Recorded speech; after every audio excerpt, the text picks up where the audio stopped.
Hey everyone, in today's DMZ video, I wanted to share with you a blog post from Call of Duty that came out today regarding updates to their anti-cheat software, Ricochet. For those of you that don't know, Call of Duty created an anti-cheat software during the latter stages of Warzone 1, and it is still implemented today in Warzone 2, DMZ, and Modern Warfare 2 multiplayer. This system was designed to combat the ever-growing problem and sophistication of cheating that they have been dealing with and experiencing in Call of Duty for a long time now. Well, today they dropped a couple of really interesting new features to their system, and one in particular that should have a huge impact. First up is the new replay investigation tool, which allows the Ricochet team to load up any completed match in full as part of their investigation process into a cheater claim. This will pertain to all Call of Duty game modes like multiplayer, ranked play, Warzone, and DMZ. Effectively, how this works is players use the in-game reporting system, they report a player for suspected cheating, and then when those accounts get flagged for review, the team will then have the ability to watch a full replay of the suspect to make a better determination if they are cheating or not. This is similar in concept to the Counter-Strike Go Overwatch system, which is an in-game replay review system that lets CSGO community regulate itself actually by allowing qualified and experienced members of the community to review and determine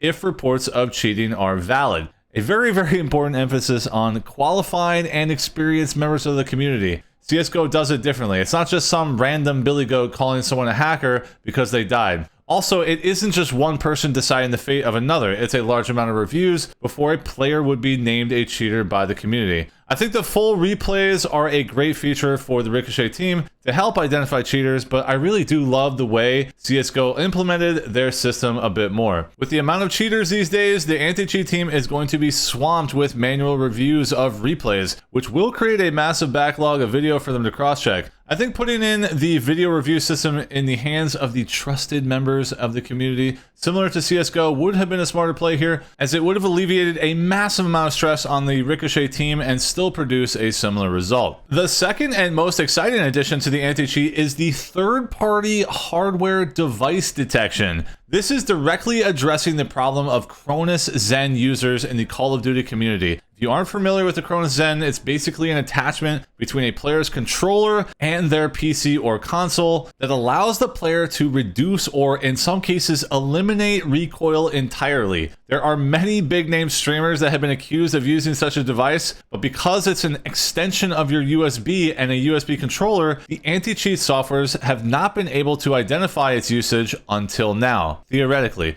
If this change to Ricochet actually works, it'll be a huge game changer in the Call of Duty community. And finally, the cherry on the top by the devs is the in-game mitigations. This is basically the devs trolling hackers after they've been flagged for using cheats. I'm going to show you some really funny examples here. So right now we are spectating from the cheater perspective, and the player in the white outfit is the safe player, the non-cheater, and all of a sudden that player disappears. They're calling this cloaking. When the player that is being attacked by a cheater goes invisible and then can still see the enemy player. This one is called disarming. Basically, the player that is cheating will fire their gun, and then the gun will disappear from their hands, and then the innocent player will be able to kill them. And then last but not least, the ability for an innocent player to just tank a million shots while the cheater is trying to kill them, and they cannot be killed by a cheater, and then they can kill the cheater in due time. These are some pretty big changes to the Call of Duty anti-cheat, and I'm really looking forward to even more enhancements down the road. Let me know what you guys think down below in the comments, how you feel about these changes, and if you're a DMZ addict like me, make sure to drop a sub for more content, and I'll catch you in the next one.